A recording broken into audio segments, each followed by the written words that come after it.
eu sou o professor Pierre e esse é o nosso terceiro vídeo da série de 3 vídeos sobre avaliação do ambiente interno.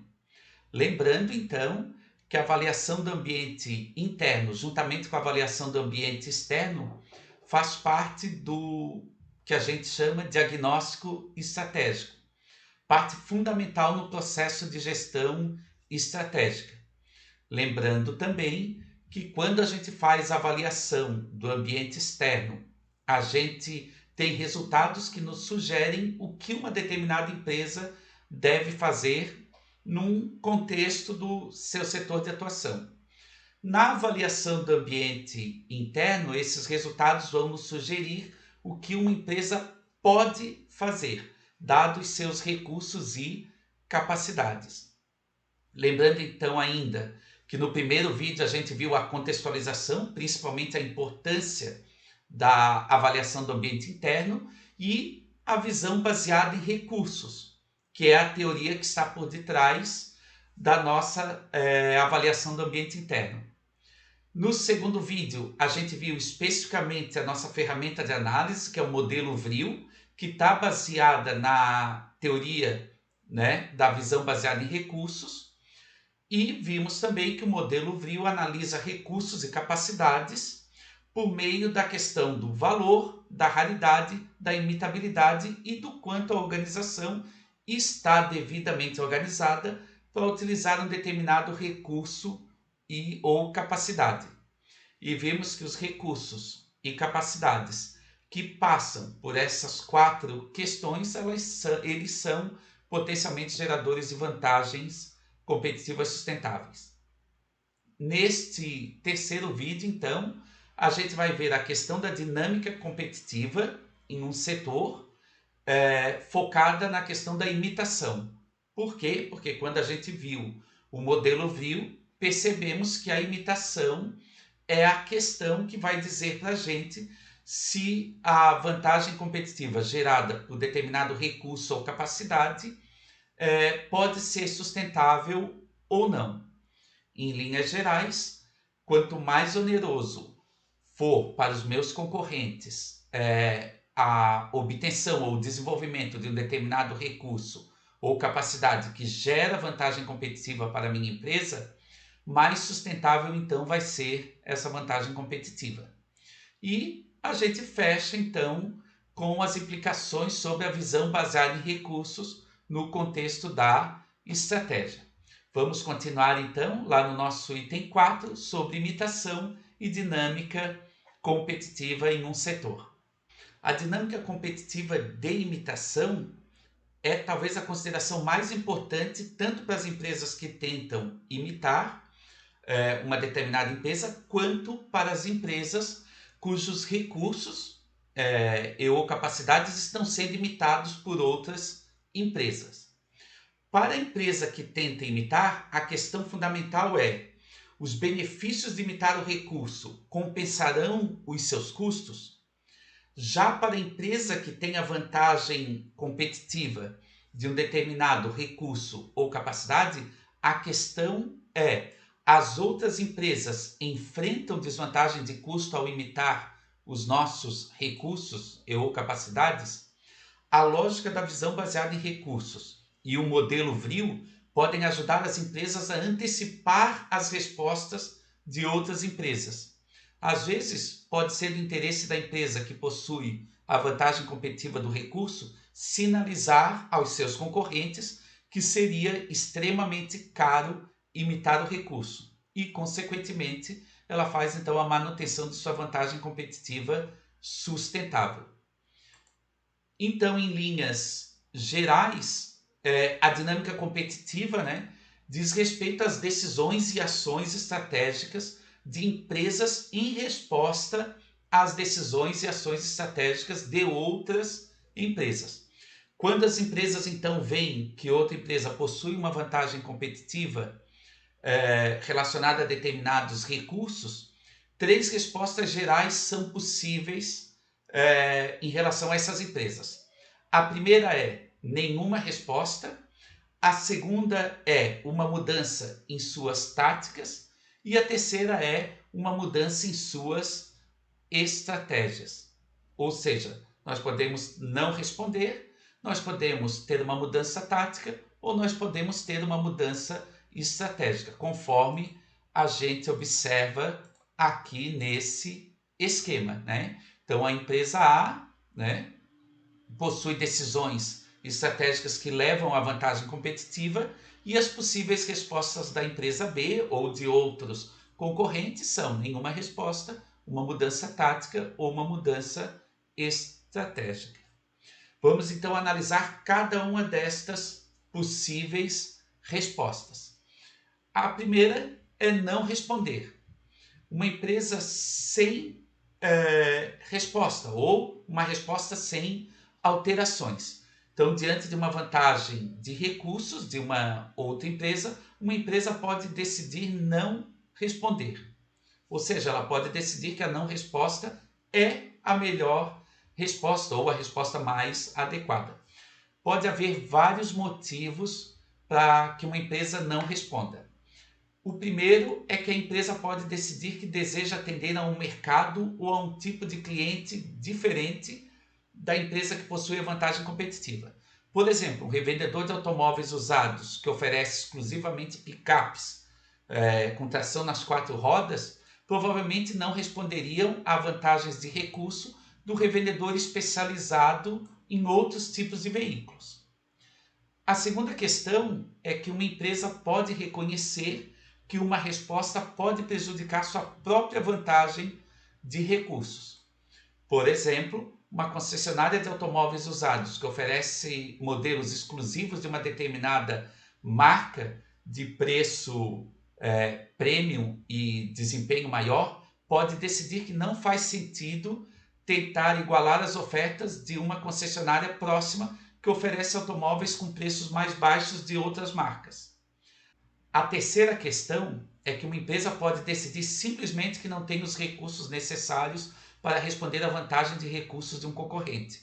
Por exemplo, um revendedor de automóveis usados, que é pequeno e relativamente novo no setor, pode decidir que oferecer as mesmas condições de crédito que a concorrência na rua excede os seus recursos financeiros atualmente disponíveis e, consequentemente, pode levar a empresa a ter um desempenho menor. Uma quarta questão é que uma empresa pode escolher a rota sem resposta em um esforço para estabelecer um conluio tácito em um determinado mercado, em um determinado setor. Suponha que a concessionária de caminhonetes com tração nas 4 rodas e a que revende automóveis de uma marca de alto desempenho estejam na mesma rua, próximas uma da outra.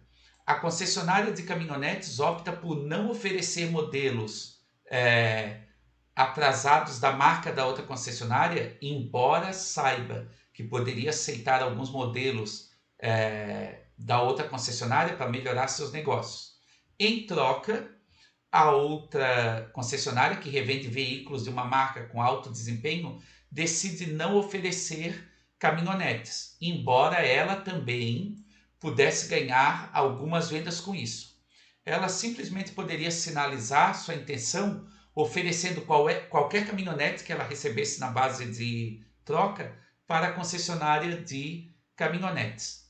Ambos os revendedores, ou seja, ambas as empresas, se beneficiariam mantendo a especialização em seus negócios e apelando para compradores específicos de automóveis dentro do setor.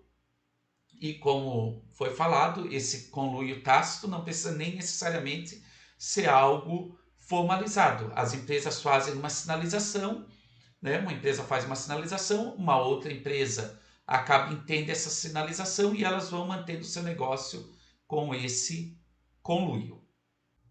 As empresas podem decidir que as mudanças nas táticas ou nas suas estratégias fazem sentido em resposta a uma vantagem de recurso mantida por um concorrente. Existem diferenças importantes entre mudar de tática e mudar de estratégia. As mudanças táticas, elas referem-se às mudanças na forma como a estratégia geral é executada pela organização. Por exemplo, mudanças nas características do produto, como tamanho, forma, cor. O produto ainda é o mesmo, ainda é vendido nos mesmos lugares para as mesmas pessoas, mas a forma como a empresa executa as suas estratégias, ela é alterada. Quais são as implicações? Normalmente são fáceis de imitar pelos concorrentes. Quando uma empresa adota uma mudança de tática, outras empresas o farão rapidamente. Segundo, pode criar vantagens temporárias até que os concorrentes possam imitá-las. Terceiro, pode criar uma vantagem se a empresa pular a concorrência. E quarto, pode ser uma vantagem para as empresas que podem realizá-las em rápida sucessão e assim permanecer à frente da concorrência. Ou seja, eu faço uma mudança tática e as organizações concorrentes, elas imitam essa mudança, mas logo na sequência eu faço uma outra mudança tática. Ou seja, eu consigo permanecer por meio de mudanças táticas à frente dos meus concorrentes. Já as mudanças de estratégia referem-se a mudanças fundamentais na forma como a empresa aborda os seus negócios. Por exemplo, quando uma organização deixa de ser uma empresa química para se tornar uma empresa na área, por exemplo, de ciências da vida com foco em engenharia genética. Quais são as implicações? Primeiro, que significa que uma empresa alterou sua teoria sobre como competir, então é uma mudança bastante profunda. Segundo, geralmente ocorrem quando uma empresa descobre que sua estratégia atual nem mesmo produzirá vantagem competitiva, ou seja, ela é empurrada para uma mudança estratégica. Terceiro, pode-se esperar que produzam paridade competitiva se simplesmente essas mudanças estratégicas imitarem as estratégias de outras organizações ou a forma como as outras organizações estão atuando no mercado. E por último, pode gerar vantagem competitiva se os critérios do modelo VRIO logicamente forem atendidos. Vamos analisar então agora duas implicações sobre a resposta que os concorrentes podem fazer em relação à vantagem competitiva de recursos de uma determinada empresa em um setor. A primeira situação é que imitação raramente levará a vantagem competitiva. As empresas devem usar recursos e capacidades para ocupar um espaço único. A maioria dos esforços para copiar o que outra empresa está fazendo normalmente resulta em paridade competitiva. Uma empresa percebe uma vantagem e outras rapidamente a imitam. A vantagem competitiva é razoavelmente esperada apenas quando a mudança resulta em um conjunto de recursos e capacidades que atendem ao modelo VRIO, ou seja, possuem valor, são raros, custosos de imitar pelos concorrentes e a organização está devidamente organizada para utilizá-lo. Respostas miméticas, respostas de imitação, podem ser necessárias para atingir a paridade competitiva, mas não produzirão vantagem competitiva. A análise externa e a análise interna são usadas para ajudar as empresas então a identificar um espaço competitivo único. As empresas devem tentar encontrar então esse espaço competitivo no qual elas possam competir e obter vantagem competitiva. Imagine que no processo de fazer as análises, tanto externas quanto internas, para a nossa empresa focal, descobriu-se que clientes e concorrentes podem ser mapeados em termos de preço e qualidade. Então, conforme está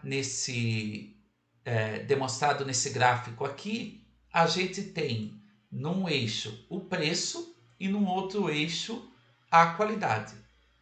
As estrelas vermelhas representam as necessidades dos clientes. Esse símbolo azul representa as ofertas dos concorrentes e essa estrela verde representa então as ofertas ou a oferta da nossa empresa de análise. Então, o primeiro grupo de estrelas vermelhas indica um grupo de clientes que valorizam preço baixo e estão dispostos a aceitar a baixa qualidade. Há apenas um concorrente atualmente atuando nessa parte do mercado. Tá? Então, grupos de clientes que valorizam preço baixo e aceitam uma qualidade mais baixa. O segundo grupo de estrelas vermelhas indica que há um segundo grupo de clientes que exige um pouco mais de qualidade e também estão dispostos a pagar um pouco mais por isso. Neste grupo, há 2 concorrentes que já atendem essa parte do mercado. Já existe um terceiro grupo de estrelas vermelhas que indica um terceiro grupo de clientes que estão dispostos a pagar que preferem um pouco mais de qualidade e estão dispostos a pagar mais por isso. A nossa análise então revela que nenhum concorrente está atuando atualmente nessa parte do mercado. A empresa foco então deve se posicionar para atender a essa ponta do mercado. Ao fazer esse tipo de análise, é possível ver que onde está o espaço único em um determinado mercado. A empresa focal, né, empresa foco da nossa análise, poderia ter optado por atender o primeiro ou o segundo grupo de clientes, mas a menos que ela fosse capaz de atender a esses clientes de uma maneira única, nenhuma vantagem competitiva seria esperada. A suposição que estamos fazendo ao sugerir que a empresa focal atenda a um segmento superior de mercado é que a nossa análise mostra que a empresa focal possui recursos e capacidades necessários para fazer esse atendimento aqui, né? Ou atender essa parte do mercado. Pode-se então esperar vantagem competitiva se a nossa análise mostrar que a empresa focal possui recursos e capacidades que atendem ao modelo VRIO, ou seja, que possuem valor, que são relativamente raros no mercado, que são custosos de imitar para proporcionar uma vantagem competitiva sustentável, e essa organização tem que estar devidamente organizada para utilizar esses recursos e capacidades. Vamos agora ver uma segunda situação em relação à dinâmica competitiva e à imitação. Nesta situação, a gente observa que estratégias similares podem levar à vantagem competitiva. Algumas empresas podem atingir vantagem competitiva mesmo quando não são pioneiras em um determinado setor. Vantagem para uma empresa semelhante, vantagem para uma estratégia semelhante pode levar a uma vantagem competitiva em algumas circunstâncias. Mudar para uma estratégia semelhante pode levar à vantagem competitiva em algumas situações. Ser um segundo motor, um segundo ator com uma mesma estratégia dentro de um setor, não significa necessariamente que uma empresa está condenada a se contentar com paridade competitiva. Presuma que fizemos o mesmo tipo de análise do slide anterior, mas desta vez a gente não encontrou um cluster de clientes que queria mais qualidade a um preço mais alto. Portanto, a empresa focal deve decidir se ela vai competir no espaço competitivo que parece estar ocupado, tanto nesse espaço aqui quanto nesse espaço aqui. A análise VRIO pode ter nos revelado que a empresa focal possui recursos que vão permitir a ela produzir maior qualidade a um custo menor que os concorrentes. A empresa focal então posicionou-se na parte direita do cluster, nessa parte sinalizada aqui por essa estrela verde. Essa empresa então será capaz de atrair muitos dos clientes desse cluster devido à qualidade superior, ela está mais à direita do nosso gráfico, né, que ela será capaz de produzir. Pode não ser necessário cobrar um preço mais baixo, mas poderia ser necessário, porque essa organização, e ela conseguiria, porque essa organização tem recursos e capacidades que faz com que ela possa produzir com um custo menor. Então, devido à qualidade superior e ao custo inferior, que poderia proporcionar para ela, né, que poderia fazer com que ela adotasse um preço mais baixo, a empresa focal pode então obter uma vantagem competitiva neste setor, né? Agora, então, a gente vai fechar o nosso estudo da avaliação do ambiente externo, observando então as implicações da visão baseada em recursos. Implicações então da visão baseada em recursos. Primeira questão, determinantes de desempenhos, né? Então a visão baseada em recursos pressupõe que determinantes de desempenho econômico sejam características da empresa, ou seja, seus recursos e as capacidades. Nós vimos lá na frente as premissas da visão baseada em recursos. A primeira é que as empresas podem ser diferentes, ou seja, a questão da heterogeneidade, e a segunda é que essas diferenças podem ser duradouras, ou seja, a questão da imobilidade.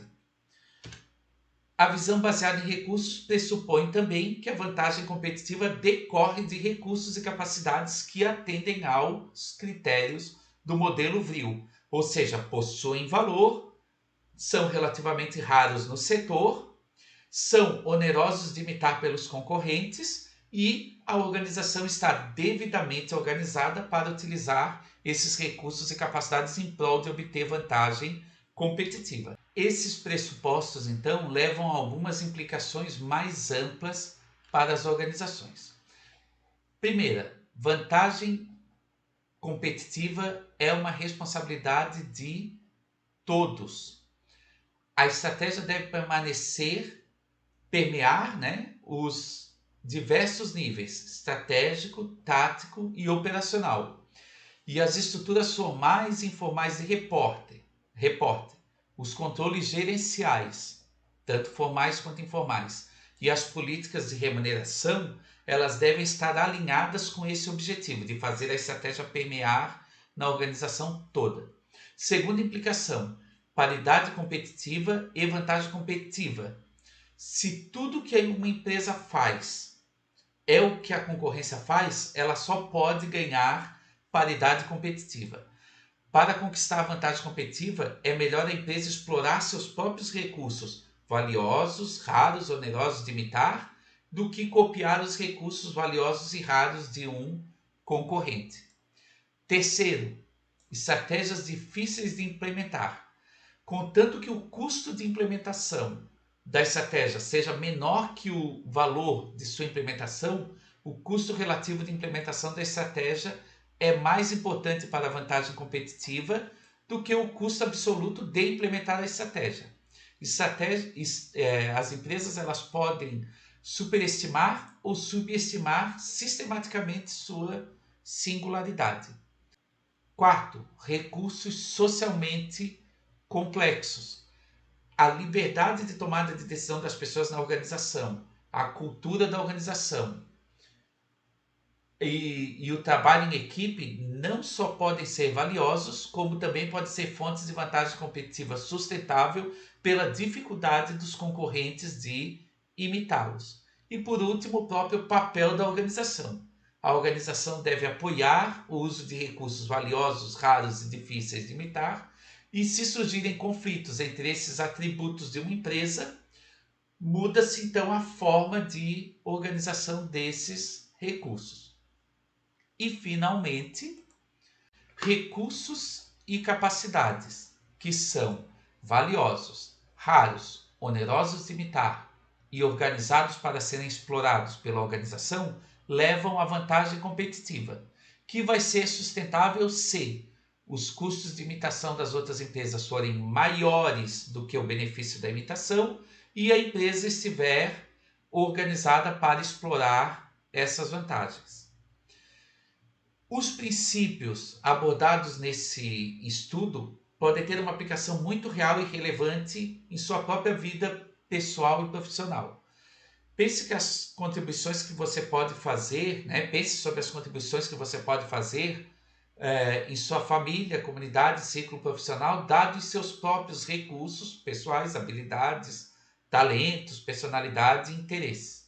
Em um sentido utilitário, uma pequena análise vril dos seus recursos pessoais e profissionais pode ajudar você a alcançar uma medida de vantagem competitiva em um nível pessoal. Com isso, fechamos esse estudo sobre a avaliação do ambiente interno, lembrando que ele é composto por 3 vídeos e espero que você tenha gostado do conteúdo e nos vemos então no próximo estudo. Até mais!